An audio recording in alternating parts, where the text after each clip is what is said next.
Welcome to Chillin' 101. We hope this video helps. In this video, I will show how to get Popsicle blossom, full guide. Start by establishing a consistent light schedule of 12 hours on and 12 hours off, and keep nights about 5 degrees cooler than days. Water deeply but infrequently to simulate natural rain, and use a balanced fertilizer every 3 weeks. Monitor humidity and gently prune to direct energy to budding sites for stronger, longer blooms. Prepare good soil and a stable environment before starting the bloom protocol so the plant is ready. Keep soil moist but not waterlogged, and allow the top inch to dry between waterings.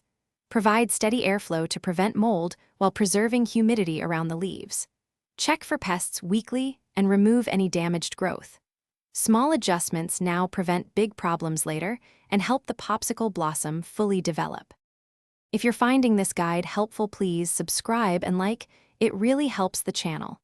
Quick recommendation: life's too short for a stinky car. Grab Little Tree's Black Ice for a crisp scent that brightens your drive after messy potting sessions.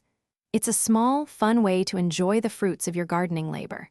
Check the description for the link and other deals, and now let's get back to the video. Timing is everything, so plan your bloom attempt after at least 6 weeks of stable care to avoid shock. Shift the light and temperature gradually over 3 days to mimic seasonal change rather than abrupt stress.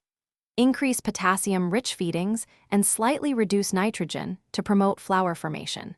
Stay patient and keep notes on changes so you can repeat what works and refine weaker steps next time. Thanks for watching. Consider subscribing if we helped you.